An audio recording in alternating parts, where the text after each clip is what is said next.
Bismillahirrahmanirrahim. Assalamualaikum warahmatullahi wabarakatuh. Segala puji bagi Allah, Tuhan semesta alam. Salawat dan salam semoga senantiasa tercurah kepada junjungan kita Nabi Muhammad SAW, keluarga, sahabat dan umatnya yang tetap istiqomah di jalan Allah. Hadirin sahabat-sahabatku yang dimuliakan Allah, ya, perbedaan antara orang yang berilmu dengan orang yang tidak berilmu dalam menghadapi serangan jin terletak pada pemahaman, kesiapan dan tindakan mereka, ya. Yang pertama adalah pemahaman tentang jin dan serangan gaib, ya. Orang berilmu, orang yang memiliki ilmu agama atau pengetahuan tentang dunia gaib, ya, gaib, cenderung memahami hakikat jin, sifat-sifat mereka dan cara melindungi diri. Mereka menyadari bahwa jin tidak memiliki kuasa mutlak dan hanya bisa mempengaruhi manusia dengan izin Allah. Ya, contoh, ya. Mereka tahu pentingnya membaca zikir pagi dan petang, membaca ayat-ayat tertentu seperti ayat kursi atau surat-surat perlindungan seperti Al-Ikhlas, Al-Falaq dan An-Nas, ya. Jadi orang yang tidak berilmu, orang yang kurang paham mungkin merasa takut berlebihan atau salah kaprah seperti meminta bantuan jin lain atau dukun yang justru dapat memperparah keadaan. Yang kedua, kesiapan melindungi diri, ya. Orang berilmu, ya, mereka lebih siap menghadapi serangan jin karena memahami perlindungan diri dari sisi spiritual, ya, karena mereka punya amalan-amalan, ya. Untuk itu, ya, mereka konsisten dengan amalan, ya, seperti zikir, ya, mendirikan sholat, menghindari maksiat yang membuka celah bagi jin, ya, seperti sihir, zina atau meninggalkan ibadah, ya. Kemudian menggunakan ruqyah syariah, ya, jika merasa terganggu. Orang tidak berilmu, ya, kurangnya pemahaman membuat mereka lebih rentan, baik secara mental maupun spiritual, ya. Mereka mungkin mengabaikan perlindungan seperti zikir atau malah melakukan hal-hal lain yang memperlemah iman mereka, ya. Yang ketiga, reaksi terhadap serangan, ya. Orang berilmu saat terkena serangan jin, mereka cenderung lebih tenang dan menghadapi dengan doa dan ruqyah, ya. Mereka tidak mulai panik karena tahu bahwa kekuatan Allah jauh lebih besar, ya. Karena mereka hanya ciptaan, ya. Orang tidak berilmu, ya, mereka lebih mudah terpengaruh oleh rasa takut, panik atau bahkan mengambil langkah yang salah, ya, seperti mempercayai mitos atau berobat kepada dukun atau memanggil kekuatan-kekuatan di luar kekuatan Allah, ya.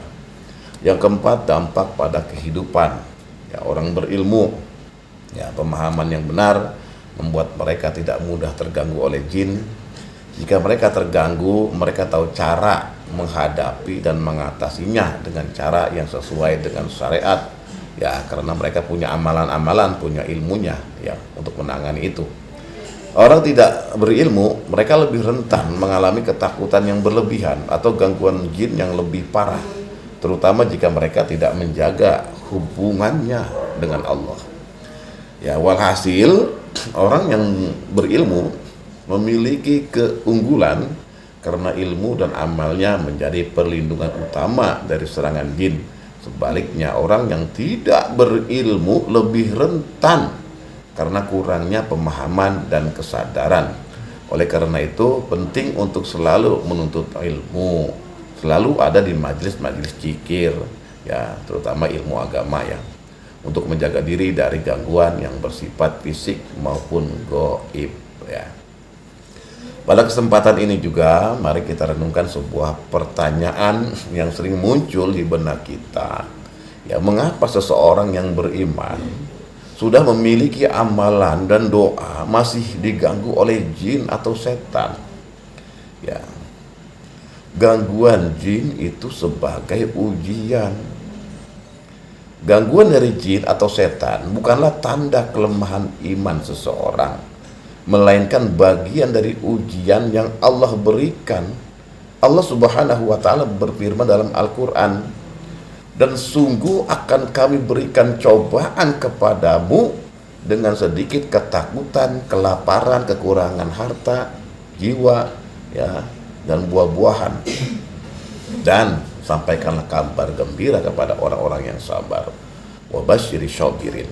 Surat Al-Baqarah ayat 155.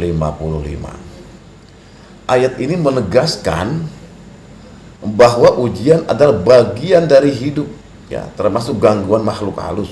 Bahkan Rasulullah ya SAW, manusia terbaik yang maksum, pernah mengalami gangguan jin dan sihir, ya.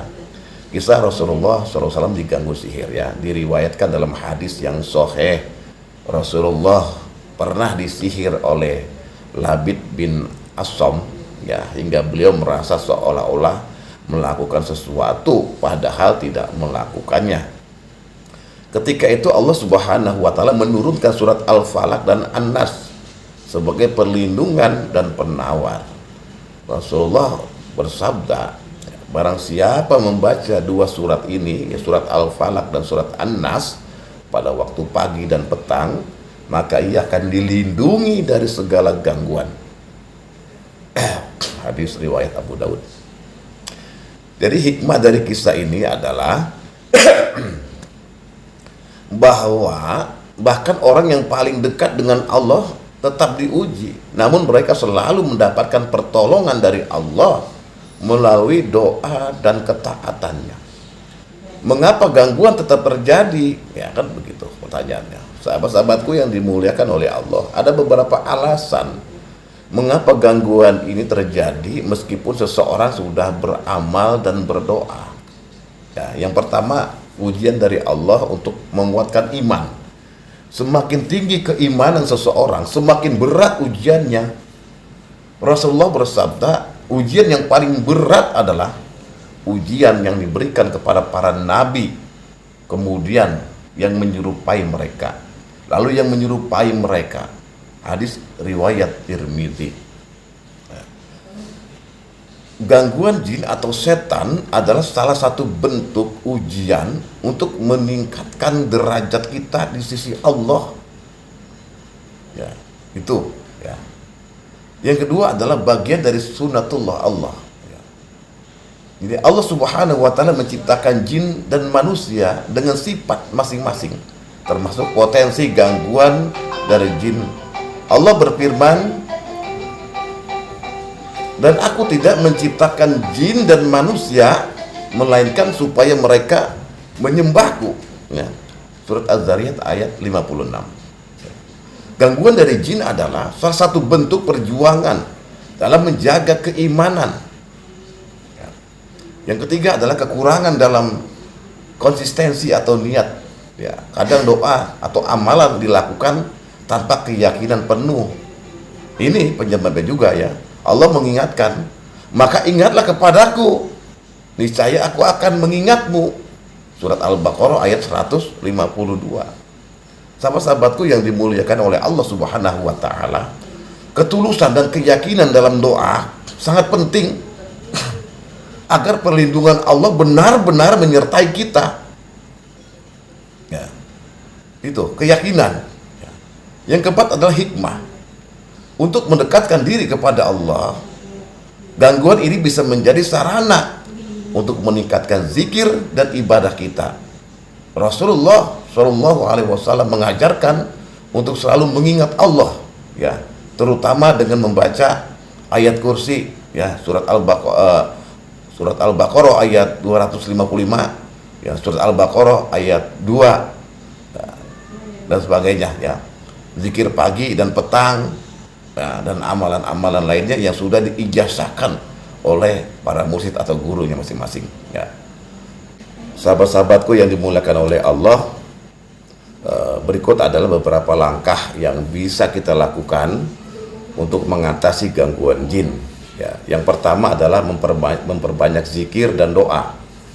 Rasulullah Shallallahu Alaihi Wasallam bersabda, ya, barang siapa membaca ayat kursi setelah setiap sholat fardu tidak ada yang menghalanginya untuk masuk surga kecuali kematian. Hadis riwayat An-Nasai.